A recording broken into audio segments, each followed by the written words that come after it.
नमस्कार। मेरे साथ हैं राम बाबू। राम बाबू को दुनिया जानती है, लेकिन पंजाबियों ਨੂੰ राम बाबू की बड़ी लोड़ है। राम बाबू मिलट ਨੂੰ ਮਨੁੱਖੀ ਭੋਜਨ ਦੇ ਲਈ ਬਹੁਤ ਚੰਗਾ ਮੰਨਦੇ ਨੇ। ਰਾਮ ਬਾਬੂ ਐਮਟੈਕ ਸਨ, ਨੌਕਰੀ ਚੰਗੀ ਖਾਸੀ ਸੀ, ਛੱਡ ਕੇ ਮਿਲਟ ਵਾਲੇ ਪਾਸੇ ਹੋ ਗਏ। ਪਿਛਲੇ ਦਿਨੀ ਪੰਜਾਬ ਦੇ ਮਾਨਯੋਗ ਰਾਜਪਾਲ, ਹਰਿਆਣਾ ਦੇ ਮੁੱਖ ਮੰਤਰੀ, ਉਹਨਾਂ ਦੇ ਘਰ ਦੇ ਵਿੱਚ ਵੀ ਇਹਨਾਂ ਨੇ ਮਿਲਟ ਦੇ ਵੱਖ-ਵੱਖ ਜਿਹੜੇ ਪਕਵਾਨ ਬਣਾਏ। ਔਰ ਰਾਮ ਬਾਬੂ ਨੂੰ ਮਿਲਟ ਮਹਾਰਾਜ ਦੇ ਨਾਂ ਨਾਲ ਵੀ ਜਾਣਿਆ ਜਾਂਦਾ ਹੈ, ਕਿਉਂਕਿ ਇਹ ਕਹਿੰਦੇ ਹੈ ਕਿ ਵਿਸ਼ਨੂੰ, ब्रह्मा, महेश, ये सब कुछ खाने दे विच है। राम बाबू कैसे हो आप? बहुत बहुत अच्छा है। अच्छा, राम बाबू को कैसे लोग जो पंजाबी जानना चाहते हैं, वो राम बाबू को इंट्रोडक्शन क्या है? बहुत लोगों को मिलेट महाराज है। अच्छा अच्छा, आप मिलट महाराज क्यों बने? मेरे को बचपन से मेरे दादी का वजह से रसोई का हम पकवान में पूरा मेरे को बहुत बहुत ना मन है, वो पैशन है मेरे को। इसीलिए मेरा दादी है खाना पकाने से पूरा कैसे हमारा खाना औषधि अमृत होना चाहिए ऐसे पकाता था। उसके साथ में बचपन से है ना, इसीलिए मेरे को वो पीस डाल दिया मेरे दादी। इसके लिए उसके ऊपर मेरे को उतना ना पैशन हो गया। और उसके पढ़ी लिखने के बाद पूरा नौकरी होने के बाद भी मेरे अंदर वो बीज है। बट मगर नौकरी करने में मेरे को मन नहीं लगा। एक टाइम मैंने सोचा मेरे इसके लिए नहीं पैदा हो गया, मेरे का परमात्मा ये आदेश दे दिया आप प्रकृति से जुड़ो। हमारा खाना भी प्रकृति है। ओके, हमारा खाना भी हम सोचो हमारा का जीभ का टेस्ट देने वाला है, पेट का बढ़ने वाला है, स्वस्थ ऐसे नहीं है। हमारा खाना प्रकृति है। ओके, क्या क्या खाना हमारा रीजनल होता, हमारा का बॉडी का दोष का अनुसार क्या क्या खाना, मौसम का अनुसार, ऋतु का अनुसार क्या क्या खाना, ये पूरा समझना है, प्रकृति का समझना है। इतना आंतर्य है उसमें जी। राम बाबू जी, हाँ राम बाबू जी, पंजाब में और हरियाणा में और चंडीगढ़ में, हरियाणा के लोग तो काफ़ी फिट हैं, पंजाब में शुगर का घर बन रहा है। मैं अपना टेस्ट करवाया और मेरे को भी आया कि बॉर्डर लाइन पे शुगर है, पेट बढ़ रहा है, घुटनों में दर्द होना शुरू हो चुका है। तो ऐसी आप जब बात करते हो लोगों से, तो लोग कहते हैं कि राम बाबू जी कहते हैं कि 2 टाइम हमारे को 2 टोकर मिले हैं, लेकिन मैं तो जब जहाँ मिला वो भी खा लेता हूँ। तो उसके ऋतु के हिसाब से या दिनचर्या के हिसाब से आप क्या रेकमेंड करते हो? बिना दवाइयों से आप बोलते हो कि मिलट से हम ठीक हो सकते हैं, तंदुरुस्त हो सकते हैं। शेफ जो है वो हमारी जीभ के स्वाद के अनुसार हमें भोजन देता है, लेकिन आप मिलट की बात करते हो तो मिलट न्यूट्रिशन वैल्यू ज़्यादा है उसमें। ये जरूर हमको पता चला मिलेट के बारे में। क्या है ना, इधर मिलेट से ना प्रकृति का वो प्रसाद है। उनको बिना दवा से, बिना ज़्यादा पानी नहीं है, ऐसे हमको नेचुरली हमको वो उगा सकता। किसान को भी नुकसान नहीं देता ये मिलेट उगाने के लिए। वही ये धरती से कुछ नहीं खींचता, धरती का फायदा उठता है मिलेट उगाने से। इसका वजह से ये बायोडाइवर्सिटी को भी, जीव वैविध्य को भी अच्छा मदद करेंगे मिलेट उगाए तो। इतना वो हमारा गाय को की पालना करने को, उसको भी हम घास फूस का भी दिक्कत नहीं हो जाता। ये एक समृद्धि हो जाता हमारा घर, हमारा गांव भी मिलेट फिर वापस लाए तो हमारा खाने में, हमारा खेती में। इसीलिए पुराने जमाने में हमारा आहार है, हमारा खेती है, हमारा आरोग्य, तीनों एक ही है, सेपरेट नहीं है, वो खुला नहीं है। आजकल मॉडर्न सोसाइटी में आरोग्य सेपरेट है, उसका दवा लेना, खाना सेपरेट है जीभ के लिए, खेती सेपरेट है, पैसा ऐसे नहीं है। ओके, ये तीनों प्रकृति से जोड़ लिया। ओके, हमको वो सूत्र पता चलना है पहले। इसीलिए हम पहले कोई खाना पकाने वाला, अगर रसोई में जब हो, महाराज हो, कोई हो, उसका पहले समझना संपूर्ण से ये व्यवहार। ओके, खेती से आरोग्य तक रसोई वालों को भी पता चलना, किसान को भी पता चलना पूरा, वैद्य को भी पता चलना पूरा, ये तीन को बारे में। ये हमारा आहार्य औषधि अमृत है। हम कोई मनुष्य हट के कोई जानवर, कोई गाय कुछ भी दवा नहीं लेता, डॉक्टर के पास जाके मेरे को ये दर्द है, वो दर्द है, ये डिफिशियंसी, ऐसे नहीं बोलता। सर एग्जाम्पल उदाहरण ले लो ना, B12 डिफिशियंसी, B12 का लिए हमको बोलता बकरी खाओ, मुर्गी खाओ। बकरी कोई मांस नहीं खाता, वो प्योर वेजिटेरियन है, कैसे उसका अंदर B12 पैदा हो गया? वो पेट का साफ रखता, उसका गट सिस्टम का बैक्टीरिया अच्छा है। आजकल हमारा खाना बदल हो गया, क्या क्या खा रहा हूँ हमको नहीं है, कितना टाइम खा रहा हूँ, क्या क्या खा रहा हूँ, क्या कॉम्बिनेशन में खा रहा हूँ, क्या मौसम में क्या क्या खाना, वो पूरा भूल की हम। इसी की वजह से हमारा पेट पूरा खराब हो गया, इसीलिए B12 हमारा बॉडी का अंदर प्रोड्यूस नहीं हो रहा। 70% लोगों को गैस्ट्रो की प्रॉब्लम है, गैस्ट्रो के डॉक्टर बढ़ रहे हैं। तो कोई बोलता है लुधियाना चले जाओ, कोई बोलता है चंडीगढ़ चले जाओ, कोई बोलता है दिल्ली चले जाओ।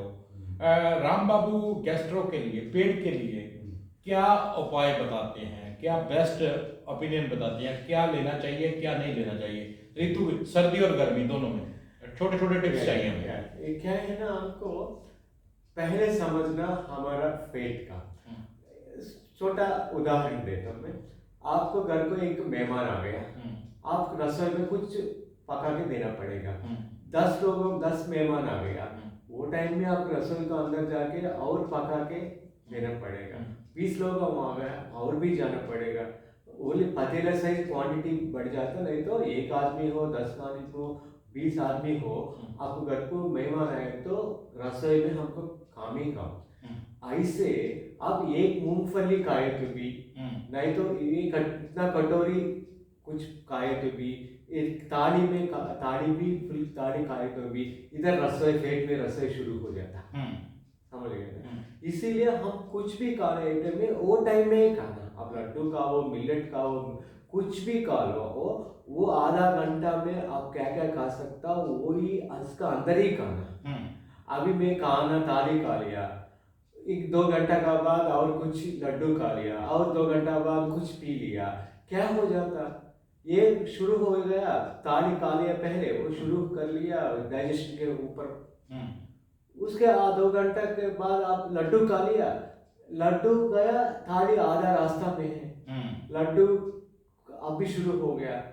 उसके बाद 1 घंटे का बाद और कुछ पी लिया, लड्डू पहले ताड़ी हो रहा, बीच में हो रहा है, ये पूरा आधा डाइजेस्ट होके पूरा गैस बढ़ जाता है, फर्मेंटेशन होके। इसीलिए एक टाइम खाए तो मिनिमम 6 to 8 घंटा तक हम फैट को कुछ नहीं डालना। ओके, ऐसे हम खाने के टाइम में अच्छा चुबा के खाना। आजकल ऐसे जल्दी खा रहा, ऐसे नहीं, हमारा सलाइवा मुंह में होता है ना, उसके अच्छा मिला के, अच्छा चुबा के, उसके बाद डाइजेशन ऑलमोस्ट इधर ही होना चाहिए। ओके, वही सेकंड है। खाने टाइम में ज्यादा मसाला से ज्यादा तेल का आइटम्स नहीं लेना, और एक खाने टाइम में पानी नहीं पीना। आपको पानी को जरूरत है, 1-2 ऐसे सिप करना, खाने के पहले 40 मिनट का, खाने के बाद 1 घंटे, खाने के बाद 1 घंटे का बाद पीना। ओके, ऐसे पूरा पॉइंट्स हम जरूरत है। आजकल हमको 2 घंटा को 3 घंटा को खाते रहो तो ऐसे एक रिवाज बन गया ना, हमारा का बॉडी का उतना नहीं जमता। कोई जानवर, कोई प्रकृति में कुछ ना ऐसे खाओगे। सेकंड है ना, ग्लाइसेमिक इंडेक्स का ज्यादा होता ना, प्रोसेस फूड वो खाओ, अनरिफाइंड फूड्स ऐसे खाए तो आपको बार बार खाने पड़ेगा। ऐसे रिच फाइबर फूड, ऐसे ग्लाइसेमिक इंडेक्स का वेरी लो फूड, मिलेट्स हो, ऐसे वाला प्रकृति से क्या क्या है, फ्रूट्स हो, ऐसे सब्जी ज्यादा, हमारा खाना में सब्जी का ज्यादा पोषण बढ़, ऐसे आप खाए तो मिलेट्स के साथ। ओके, आपको 2 टाइम जरूरत है, ज्यादा नहीं है उधर। अच्छा, आप दिनचर्या में बोलते हो कि सुबह और रात को कितने बजे तक 2 टाइम खाना है? हमारे पास सिर्फ फूड के 2 ही टोकन है, आप ये बताते हो ना? हमको अभी इंटरमीडिएट फास्टिंग भी अभी प्रूव हो गया है ना। पुराने जमाने का हमको इंटरमीडिएट फास्टिंग हमारे इंडिया का एक ट्रेडिशन है। पुराने जमाने में 6 बजे शाम को सब कब सूर्यास्तमय हो जाता, उसके बाद हम लोग नहीं खाएंगे ना।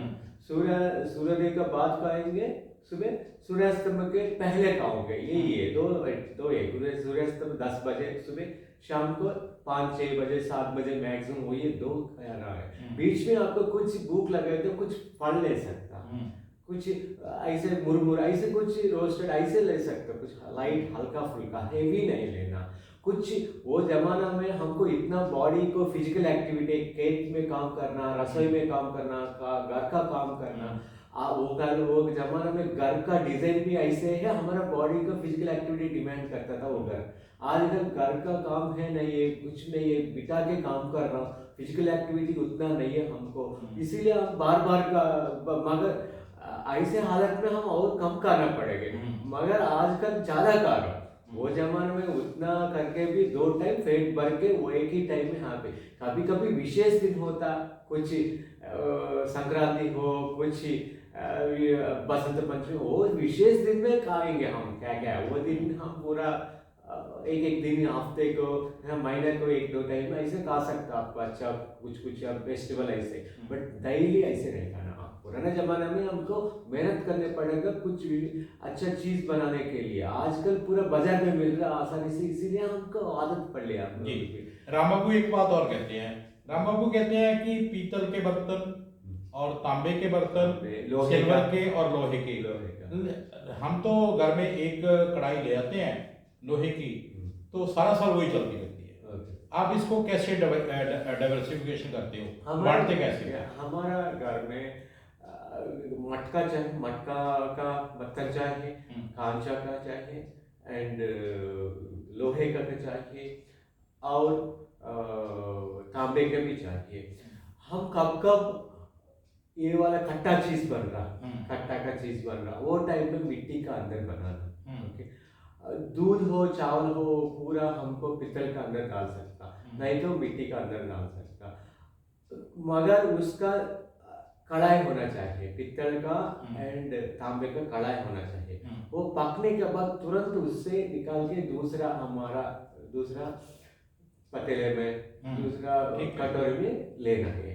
ऐसे हमारा इंडिया में एक खाना के लिए एक मटेरियल हो जाता। आजकल पूरा एल्यूमिनियम हो गया, पूरा क्या नॉन स्टिक हो गया, वो पूरा हमारा बॉडी को अंदर वो केमिकल जा रहा, वो मेटल जाके हमको नुकसान देता है। तब वो आयरन का, लोहे का, कैस्ट आयरन का ये वाला ले लिया, तवा नहीं, तवा हो लोहे का कढ़ाई ले लिया, उसमें खाना पकाए तो वो फायदा उठता। पुराना जमाने में हमारा इलाका में प्रेगनेंसी टाइम में लोहे का कढ़ाई में कुछ सब्जी बना के खिलाता था, कुछ सब्जी में आयरन डिफिशिएंसी है तो कढ़ाई से होएगा, वैसे नेचुरल मटेरियल से हमको कुछ नहीं लगता। अभी क्या हिंडाले में है, उसका टेफ्लॉन है, वो पूरा केमिकल है, बहुत मेटल्स है, हेवी मेटल्स हमारा बॉडी को बहुत नुकसान देंगे, हमारे पेट को, हमारा लिवर को, हमारा किडनी के लिए। इसीलिए हमारा ट्रेडिशंस पूरा एज ओल्ड टेस्टेड है। ओके, आजकल हम आसानी होना चाहे, जल्दी होना, टाइम नहीं है हमारा पास बोल के आईसीयू में ज़्यादा टाइम लेगा। अभी टाइम अभी लेके आराम से हमारा बॉडी का अमृत ले रहा ना, उसके ऊपर हमको उतना ध्यान होना चाहिए। और हमको ये इसके ऊपर ध्यान नहीं है, भाग रहा हूँ। आज हमारा जिंदगी में सुबह उठ के नाइट हम सोने तक क्या बन रहा, हमारा स्वास्थ्य के लिए, हमारा मेंटल रिलैक्सेशन के लिए वो पूरा जरूरत है। हम ये छोड़ के भाग रहा, कल के लिए, परसों के लिए, लाइफ के लिए। आज अच्छा हो तो परसों बहुत अच्छा हो जाता है। ये बॉडी का आपको अच्छा जिंदगी जीने के लिए एक ही मार्ग है, इस शरीर को स्वस्थ रखना। ये शरीर को पूरा खराब करके आप किधर भाग रहे हैं? भागे तो भी आईसीयू पहुंचोगे, अस्पताल का चक्कर मारना पड़ेगा, नहीं तो दवा इतना दवा काके जीना पड़ेगा।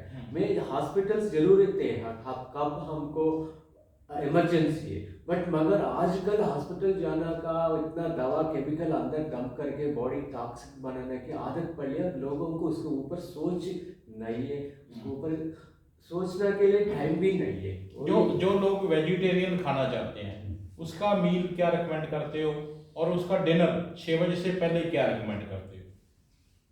ये मिलेट का ना खा सकता, मिलेट के साथ दाल है, एक एक टाइम में, एक टाइम मूंग दाल, हर दाल, और कभी कभी आप स्प्राउट बना के अंकुर बना के उससे पका के अंकुर हर दाल ना होल साबुत मूंग दाल, चना, काबुली चना, राजमा, ये अंकुर कर लो फर्स्ट 12 घंटा भिगा के, उसके बाद थोड़ा आधा घंटा छान के उसके रख के, उसके बाद तो कपड़ा में बांध के 26 घंटे 24 आवर्स रखिए तो इतना अंकुर आएंगे। उसके बाद उसका पकाओ, ऐसे पके तो अच्छा प्रोटीन मिलेंगे। प्रोटीन डेफिशिएंसी नहीं हो जाए। तो उसके साथ ये हम मिलेट में कितना मिलेट ले, उसका आधा ये ले लो, क्या दाल लेना, सब्जी ज़्यादा लेना, ओके। बीच में हम तिल लेना, मूंगफली ले सकता, नट्स ले सकता, ऐसे हमको क्या क्या गुड़ है, हमारा नेचुरल गुड़ है, ये वाला पाम जागरी है, उसका 100 ग्राम्स पाम जागरी में 250 मिलीग्राम से आयरन मिलेंगे हमको। इतना पीस ले तो डेली बस खाने के बाद। ऐसे जिन जिन लोगों को शुगर है हाँ, वो भी ले सकते हैं ये सब कुछ? ये फर्स्ट पहले मिलेट के शुरू करके बॉडी ठीक करके उसके बाद कभी कभी इतना ले सकते, कोई बात नहीं। शुगर है ना हमारा बॉडी का मेटाबॉलिज्म डिसऑर्डर है के इसीलिए फर्स्ट वो ठीक करना। शुगर आजकल डायबिटिक बहुत आसानी हो गया, रिवर्स कर सकता, उसको ठीक कर सकता, वो बहुत बड़ा बीमारी नहीं, बहुत भूत नहीं है वो। इसीलिए उसका ठीक करने के लिए पहले हम कोशिश करके उसके बाद आराम से हम नॉर्मल लाइफ लीड सकता। बट मगर खाने के एंड शरीर का थोड़ा एक्सरसाइज होना चाहिए, माइंड का थोड़ा रिलैक्सेशन के लिए कुछ ध्यान प्राणायाम होना चाहिए। ऐसे होलिस्टिकली आप डिजाइन करिए तो आप जिंदगी सुकून से शांति से जी सकता। राम बाबू, मैं सैर नहीं कर सकता, मेरे को सैर करना मुश्किल लगता है। जो लोग मेरे मेरे जैसे हैं, मोटापे के दौर से प्रवेश हो चुके हैं, उनके लिए राम बाबू क्या रिकमेंड करते हैं? मैं वॉकिंग नहीं कर सकता, मॉर्निंग वॉकिंग नहीं कर सकता। मैं सोचता हूँ कि मैं अभी बिजी हूँ, अभी रुक के जाऊँगा, माइंड रिप्लाई नहीं देता। मेरे जैसे और भी लोग हैं, वो सैर नहीं करना चाहते, वॉकिंग नहीं करना चाहते, उसके लिए क्या रिकमेंड करोगे? बट मगर हमको फिजिकल एक्टिविटी जरूरी है, ओके। हमको बिना फिजिकल एक्टिविटीज के वजह से हम खाना बहुत विरुद्ध है, ओके। पहले जमाना में हमको पहले काम उसके बाद खाना, ओके। आजकल पूरा खाना कुछ भी काम नहीं कर रहा। हमको डाइजेस्ट करने के लिए हमारा बॉडी में वो खाना अच्छा पाचन होके अंदर वो रस निकालने के लिए कण का कुछ एक्टिविटी चाहिए। ऐसे करिए तो कण का अंदर ऑक्सीजन भी जाना, ऑक्सीजन पहले हमारा खाना ऑक्सीजन है। हम कुछ काम करिए तो ये बॉडी का अंदर अच्छा ऑक्सीजन खींचता बॉडी, ऑक्सीजन बराबर है तो प्राणिक एनर्जी, उसके बाद ही हम कुछ लिए तो हमारा बॉडी को वो जमता, नहीं तो नहीं जमता। अब जीभ के लिए साइकोलॉजिकली कुछ भूख लग रहा है, इसके लिए आप लिए तो कुछ नहीं फायदा होता, बीमारी पड़ता। इसीलिए टाइम लेना पड़ेगा। वो टाइम में नहीं तो शाम को कब आपको टाइम मिलेंगे, वो टाइम में कुछ ना कुछ फिजिकल एक्टिविटी का अंदर मन लगाना, कुछ ना कुछ, ओके।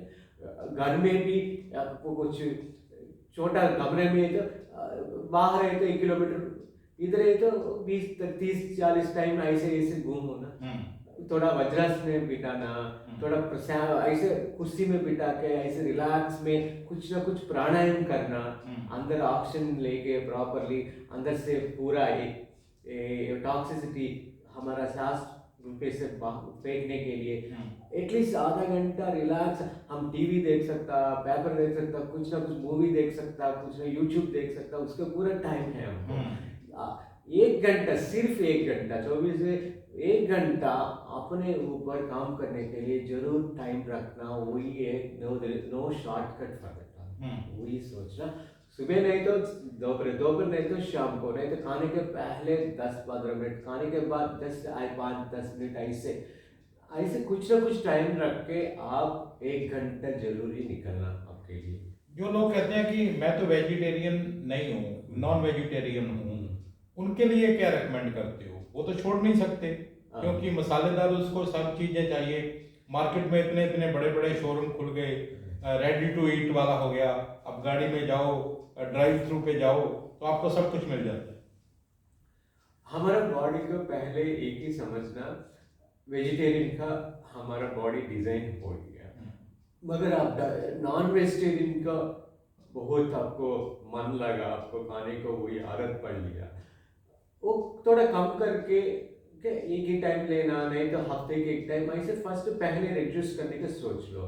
नॉन वेजिटेरियन के वजह से क्या क्या वेजिटेरियन में सेम ऐसे टेस्ट देंगे, क्या क्या पका के ऐसे स्लो एंड स्टडीली ऐसे पका के हम नॉन वेजिटेरियन आप ऐसे नहीं खा सकता ना। एक काम करो ना, आप ये कुछ सब्जी ऐसे रख दो, नॉन वेजिटेरियन ऐसे टेबल पे छोड़ दो 2 दिन, आपको उसका हालत, दोनों का हालत देख लो क्या बुरा हालत किसका आ गया आके, उसका ऐसे अंदर भी ऐसे बुरा हालत हो जाता। इसीलिए सडनली अचानक छोड़ने को आपको आदत नहीं, तो स्लो एंड स्टडीली आपका फर्स्ट समझ लो बॉडी का अंदर, तो पहले धीरे धीरे कैसे उसका कम करना ऐसे सोच लो, उसके बाद स्लो एंड स्टडीली कैसे ऐसे पका के वेजिटेरियन भी खा सकता, ऐसे थोड़ा टाइम लेके एक्सप्लोर करके ऐसे आदत पड़ लो ना। प्रोटीन डेफिशिएंसी, वेजिटेरियन में बहुत प्रोटीन है नहीं, इतना बड़ा हाथी वेजिटेरियन है, उसका कोई मसल का कम नहीं है, हड्डियों का कोई जो कमजोर नहीं है, हाथी को उतना बड़ी है, उतना उम्र में भी वो आसानी पहाड़ी के ऊपर चल सकता। हमारा बॉडी उतना पतला है, हाथी से कंपेयर करें तो हम नथिंग है। हमको थोड़ा ऐसे ऊपर चढ़ने के लिए घुटी में प्रॉब्लम है, वो है, हम सांस नहीं आता, दम आएंगे। हाथी का एग्जाम्पल ले लो, वो प्योर घास फूस वेजिटेरियन ही लेता, इसीलिए वो उसका अंदर का सिस्टम साफ रखता, बाहर कैसे भी। हम बाहर पूरा सेंट गिंट लगा के ना के अच्छा रखता, अंदर खराब रखता। इसलिए आज से हम शुरू करना, फर्स्ट पहले अंदर साफ रखे तो हमारा पेट का गट सिस्टम, आप कुछ भी खाना अच्छा खाना खाए तो उसमें पूरा सर हमारा बॉडी लेंगे। आज अंदर खराब है, इसीलिए आप क्या क्या प्रोटीन बाहर से ले तो अंदर हमको खराब के वजह से वो अंदर तक नहीं पहुंच रहा, खंड तक। इसलिए फर्स्ट हमारा पेट का साफ करना, पेट का अच्छा करें तो आप मिलेट खाओ, कुछ भी खाओ तो थोड़ा उससे ही हमारा बॉडी को क्या क्या चाहिए हमारा बॉडी का पता है। लास्ट में पंजाब के लोगों को कैसे देखते हो? आप तो 3 दिन से पंजाब में हैं, दिल्ली में हैं, जब देखते हो राम बाबू कितना चिंता प्रकट करते हैं। अभी 7 साल में देख लिया, अभी 7 साल पहले मैं पंजाब आ गया, पहले टाइम में मेरे सेशन के, वो टाइम से अभी कंपेयर करें तो बहुत चेंज आ गया, इधर भी बहुत जागरण आ गया लोगों के।